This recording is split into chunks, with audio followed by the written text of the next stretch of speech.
iti, thus. Tisraha, the three. Sura, the demigods. Nri, human beings. Narakah, one who is suffering hellish conditions. Tatra api, even there. Ekaikashaha, another. Rajan, O king. Bhidyate, divide into. Gatayaha, movements. Tridha, three. Yada, at that time. Ekaikataraha, one in relation with another. Anyabhyam, from the other.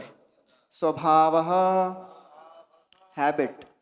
Upahanyate, develops. Translation. According to the different modes of material nature, the mode of goodness, the mode of passion, and the mode of darkness, there are different living creatures who are known as demigods, human beings, and hellish living entities. O king, even a particular mode of nature, being mixed with the other two, is divided into three, and thus each kind of living creature is influenced by the other modes and acquires its habits also. Purport. The living entities individually are being conducted by a particular mode of nature, but at the same time, there is every chance of their being influenced by the other two. Generally, all conditioned souls in the material engagement are influenced by the modes of passion, because every one of them is trying to lord it over material nature to fulfill his individual desire. But in spite of the individual mode of passion, there is always the chance of being influenced by the other modes of nature by association. If one is in good association, he can develop the mode of goodness. But if in bad association, he may develop the mode of darkness or ignorance. Nothing is stereotyped. One can change his habit by good or bad association. One has to become intelligent enough to discriminate between good and bad. The best association is a service of the devotees of the Lord. And by that association, one can become the highest qualified man by the grace of the Lord's pure devotees. As we have already seen in the life of Srila Narad Muni, he became the topmost devotee of the Lord simply by the association of the pure devotees of the Lord. By birth, he was a son of a maidservant and had no knowledge of his father and no academic education, even of the lowest status. But simply by associating with the devotees, and by eating the remnants of their foodstuff, he gradually developed the transcendental qualities of the devotees. By such association, his taste for chanting and hearing the transcendental glories of the Lord became prominent. And because the glories of the Lord are non-different from the Lord, he got direct association with the Lord by means of sound representation. Similarly, there is a life of Ajamil, 6th canto, who was the son of a Brahman and was educated and trained properly in the discharge of the duties of Brahmana, but who in spite of all this, because he contacted the bad association of a prostitute, was put into the path of lowest quality of Chandal, or the last position for a human being. Therefore, the Bhagavatam always recommends the association of the Mahat, or the great souls, for opening the gate of salvation.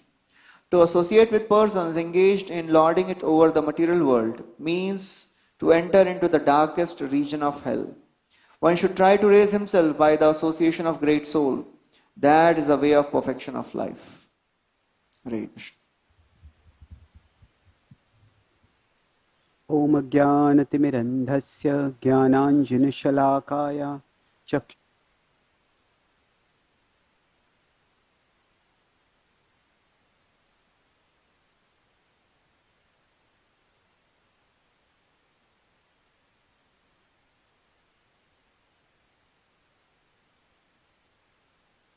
प्रचारिणे निर्विशेष शून्यवादी पाश्चात्य देश तारिणे वाञ्छाकल्पतरुभ्यश्च कृपा सिन्धुभ्य एव च पतितानां पावनेभ्यो वैष्णवेभ्यो नमो नमः। जय श्री कृष्ण चैतन्य प्रभु नित्यानंद श्री अद्वैत गदाधार श्रीवासादि गौर भक्तवृंद। हरे कृष्णा कृष्णा कृष्णा हरे हरे, हरे Ram Rama Rama Hare Hare. I'm extremely sorry for the delay in being here. Somehow I thought that I had the afternoon brahmachari class today and not the morning class. I was in the IIT base today morning. After giving a class, I just reached here a few minutes before. I'm so sorry about it. I won't take the class over time. I'll try to finish as just. So, in this particular section, the topic of the modes is being discussed, and how association is vital for helping us to become liberated. So I'll talk about this in 3 parts. First are what are the modes, what are they? And then how much are they controllable? Are we completely controlled by them? Can we control them to some extent? And then what role does association play in that? In helping us go beyond the modes that influence us. The modes are a concept that is talked about primarily in the Sankhya school of thought. And we could take 3 metaphors to understand the modes. And each of them talks about different aspects of the modes. So, Daivi ya esha gunamayi mama maya duratyaya. Krishna says in 7:14 that Maya is made up of the modes. So we could say the modes are like colors. If you're watching a TV screen, then everything that comes on a TV screen or movie screen is just made of 3 color pixels. But it is a very sophisticated illusion that comes up. So when we talk about the mode as colors, they are basically like the building blocks of material existence. And when we talk of them as building blocks of material existence, they can't be changed. They are what they are. So this feature of modes is external to us. Like we say a particular place is in a particular mode. Like a forest may be in the mode of goodness, a bar may be in the mode of ignorance. So this is a feature of the world. So the modes at one level are the building blocks of existence. And in that sense, like if colors for some TV, the TV screen or TV image is built of 3 color pixels. That's one aspect of the modes. Now, another way to understand the modes is that the modes, if we consider colors, normally speaking, if we see a TV screen illusion, it's primarily related with our jnanendriyas. We are taking it in. We are seeing, we are hearing. But it's not that we do anything in relationship with the TV screen. Isn't it? So, it's okay, we're just passively responding. Of course, we may get excited, we may get alarmed. But if we get alarmed, that doesn't affect anybody on the TV screen actually. So for us, when we interact with the world, if the soul is here, and we could say the subtle body, the mind is here, the body is here. This is the conditioned soul. So our interaction is 3 level. It is through the jnanendriyas, the knowledge acquiring senses. It is also through the karmendriyas. We act on the world. So the modes, you could say, in another sense, are like forks on a road. That means if I'm going on a particular road, if the road is constructed, okay, there's a left, there's a right, and there is a straight, then I have to choose among the 3 options. Now, I cannot suddenly go into the air. If there is no northeast, I cannot go in the northeast. So it's this aspect of the modes is like predefined set of choices. So this is how do we respond when the modes act upon us.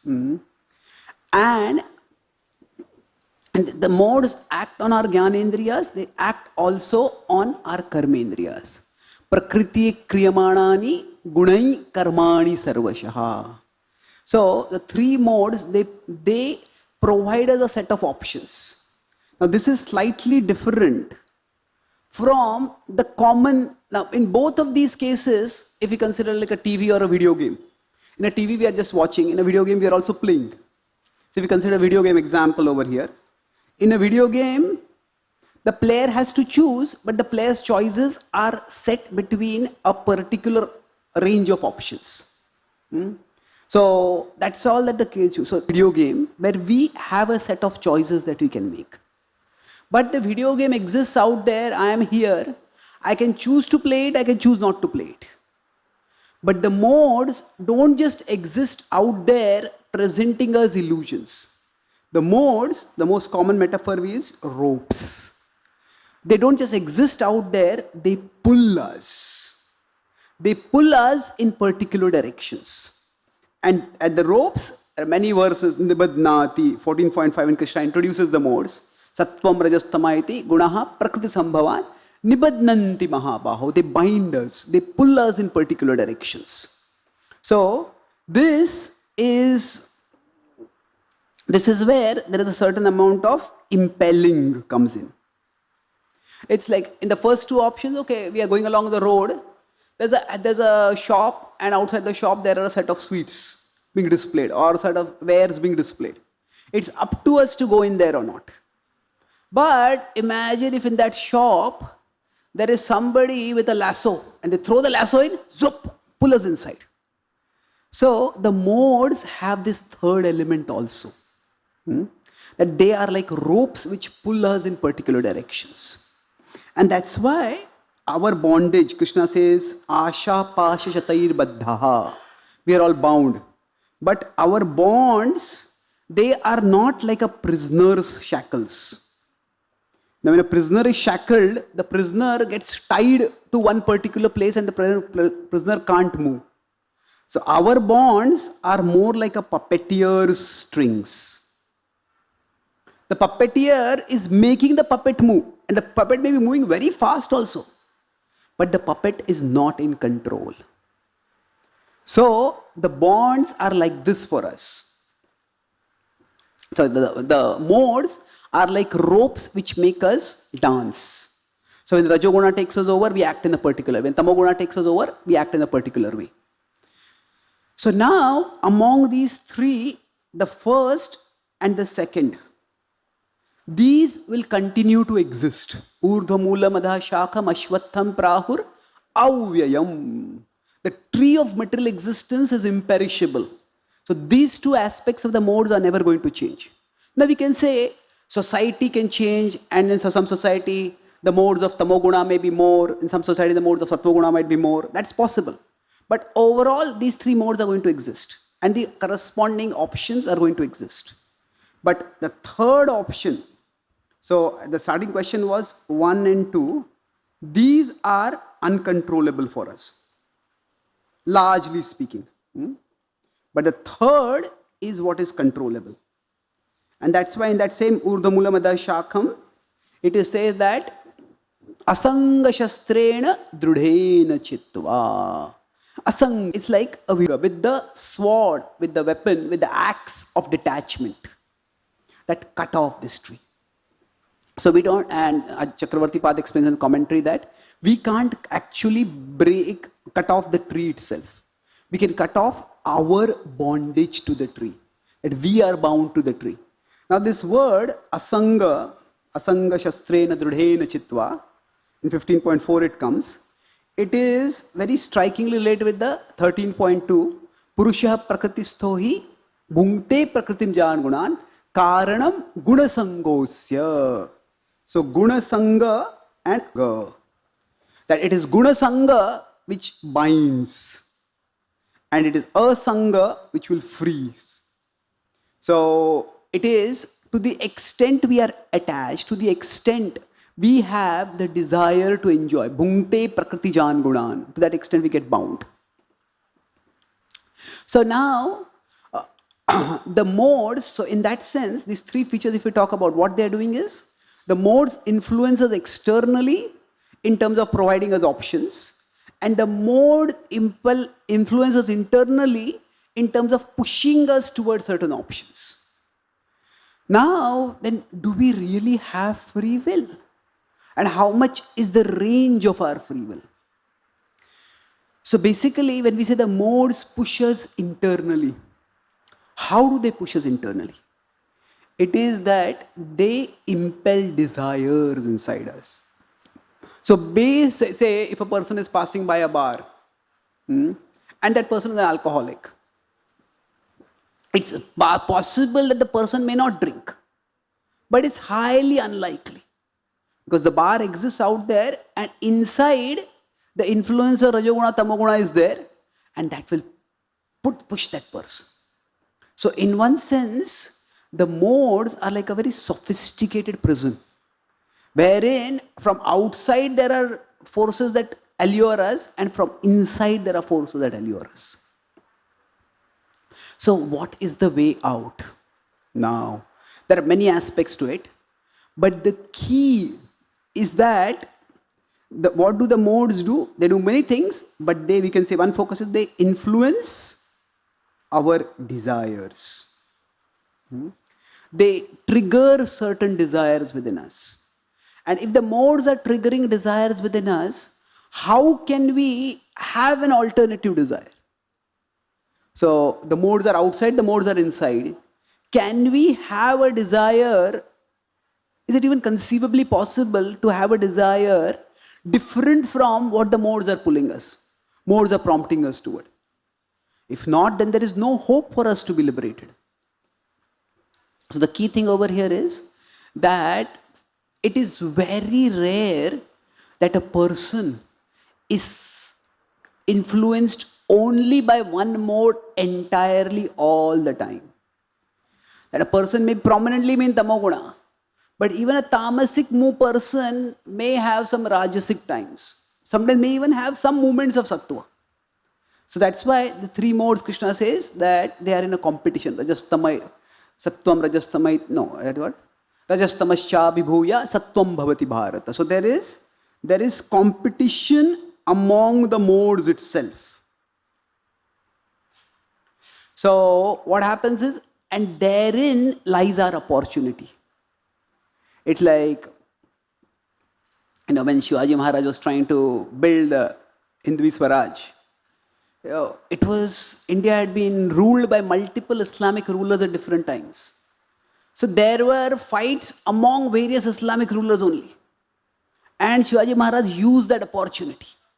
He attacked one Muslim ruler, a little bigger, and then the next one, and finally, most of his life he had to fight with Aurangzeb, who was the prominent ruler over there. So for us, the modes are fighting with each other. And sometimes within the fight among the modes, an opening comes for us. So, Vishwanath Thakur in his Madhuri Kadambani is, what is the origin of bhakti? Is it punya? He says punya doesn't lead to bhakti, but punya, if a person is pious, that is more likely to make a person go to places where there will be devotees, where a person is more likely to get the influence of bhakti.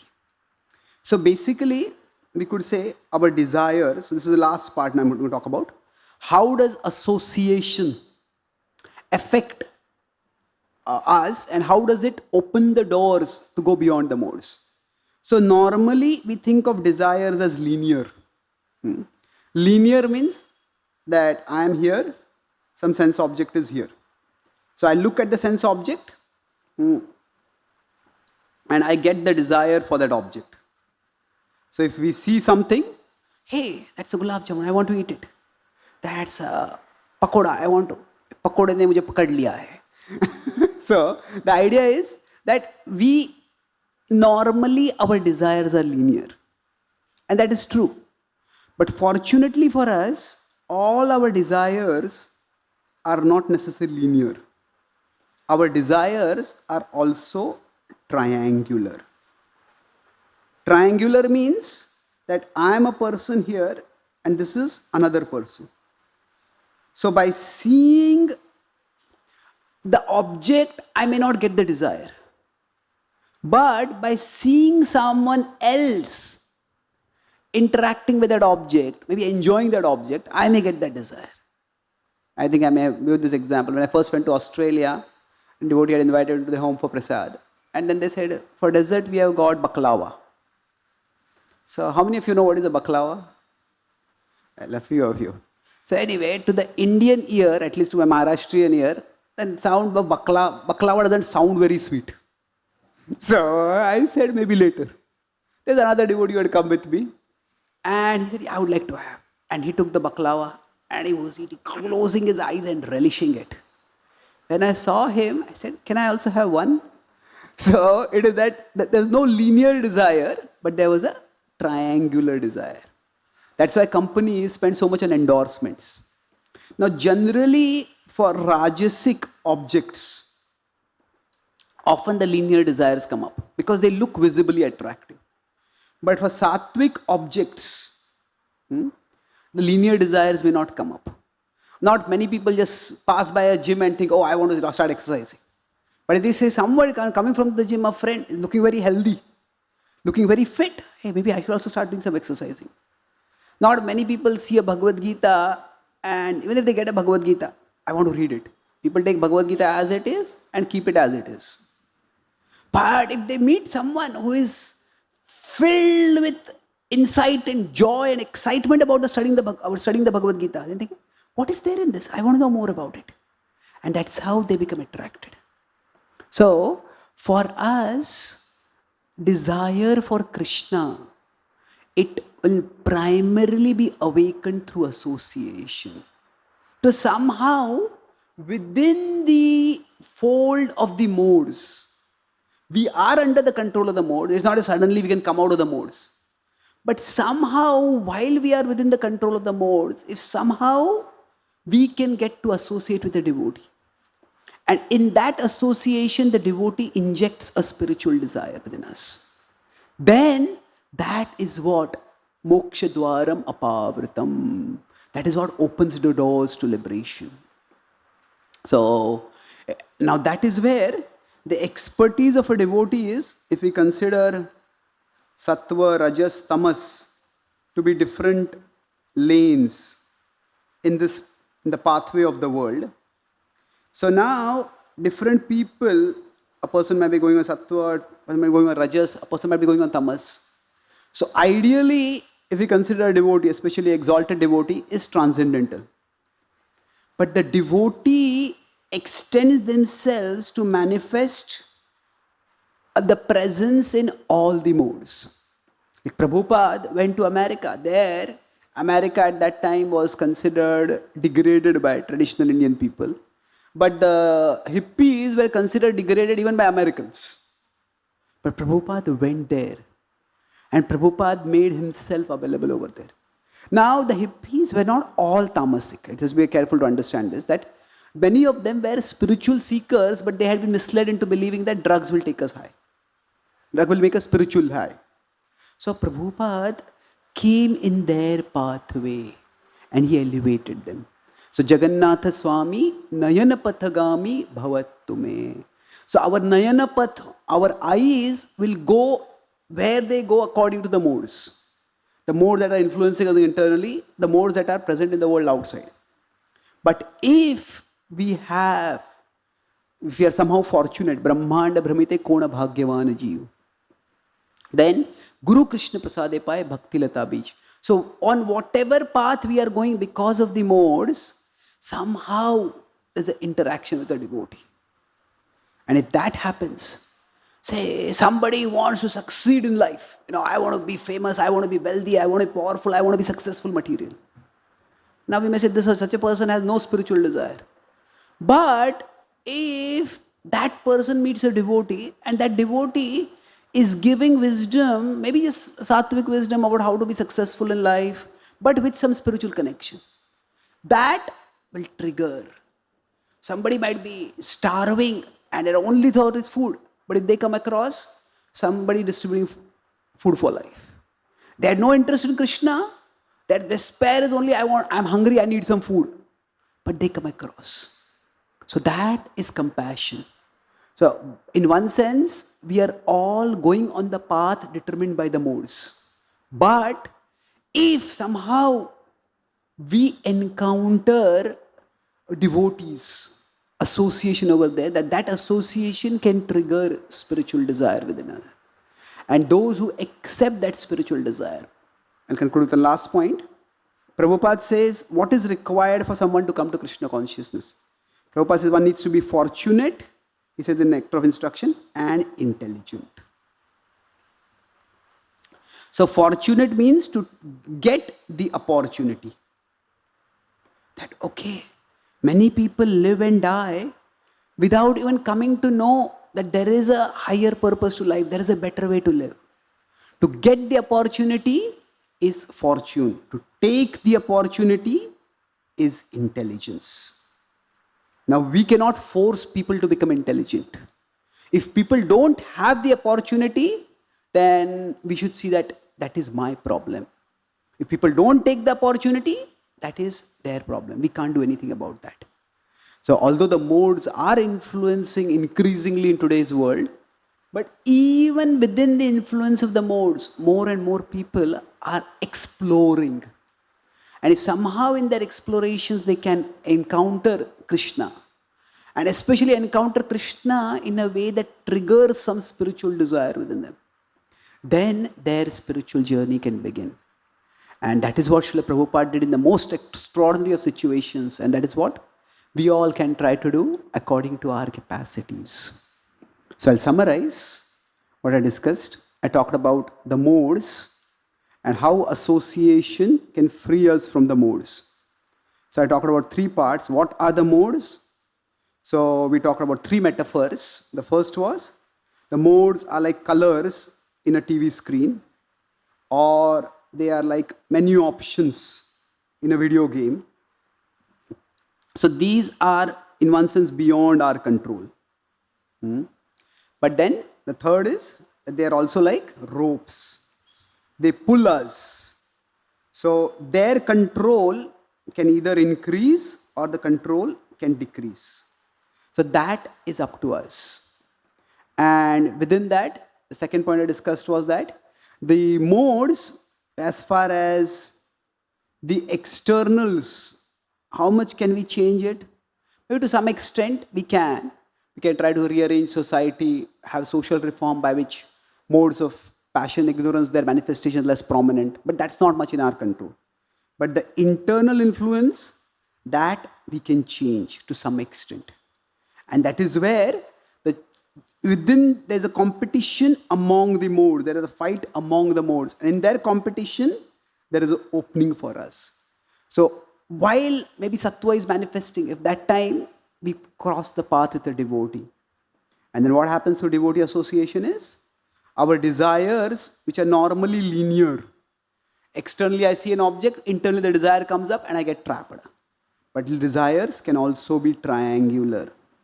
And it is association that can give us the fortune that wherever we may be in the mode, we get an opportunity to have some spiritual desire injected in our consciousness. And if we are intelligent enough to take that opportunity, then we can be freed from, we can gradually take the journey to become freed from the modes. Thank you very much. Hare Krishna. Is there any quick question? Yes, bro.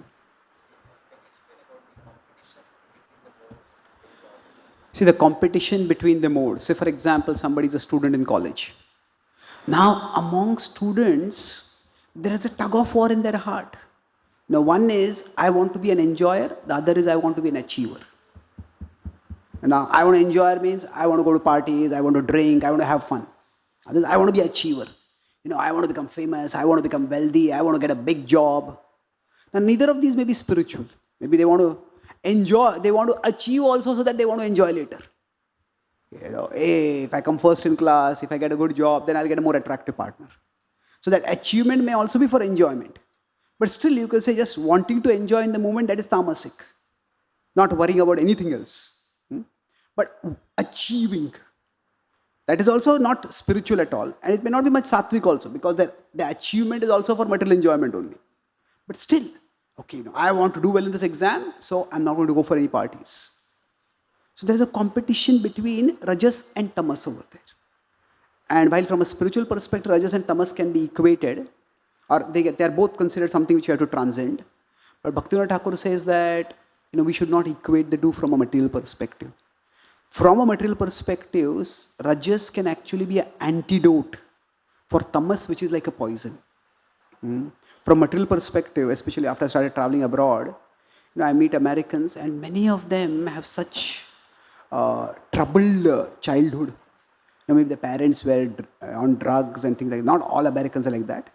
They're conservative parents who take care of the children very well. But most conservatives never come to our movement. It's mostly liberals who come to our movement in the West. So they have had very difficult childhood. So an Indian parent may not have anything spiritual, may not be interested in spirituality themselves, may not be interested in the child's spirituality. But if their child is sick, they will move heaven and earth to have their child treated. A tamasic parent is so stoned on drugs that they don't even know that their child exists. And the child has to fend for themselves. So from this life's perspective, Rajasic and Tamasic parenting is a universe of difference. So there is, in that way, a competition between the modes also. Somebody is an alcoholic and they have a family. The urge to drink is there, but he says, no, I have to take care of my family, I have to take care of my children. Although I want to drink, no. That person has a sense of responsibility, even material responsibility. That Rajoguna, if it can triumph over Tamoguna, then it helps. So in the Scandinavian countries, that's what they did. One of the ways they found addiction is, whenever somebody is a drug addict, they put them in jail for using drugs. They said that, and nobody wants to employ somebody who's a drug junkie. But the government said that, we will, if you employ somebody who has a record of using drugs, we will pay half their salary. So now what happened is, even from material perspective, somebody just gets a sense of meaning in life. I can hold a job. I can do something worthwhile with my life. Then maybe after that I can have a relationship, I can have a family, all those things come afterwards. People, even if they don't have paramartha, they need some artha in their life. Artha is not just money, it's some meaning in life. So once people get a sense, okay, I can do something of value, then many people are able to fight off addiction. Not everybody, sometimes it's very vicious. But my point is, Rajas can also help somebody to fight against Tamas. So sometimes Rajas rises in the person, sometimes Tamas rises in the person. Sometimes, generally by 35, 40, 45, many people have what they call a midlife crisis or a midlife reflection. Now I've been chasing material things. Is this really meaningful for me? Do I want something more in my life? So that's, in Rajas, some sattva is coming. What is really of value? What matters in life? They may still not be interested in Krishna, but they're still thinking what is meaningful in life. So like that, there's a competition between the modes. Okay? So thank you very much. Grantharaj, Srimad Bhagavatam ki, Srila Prabhupada ki, Gaura Bhakta Vrinda ki, Itai Gaur Premanande.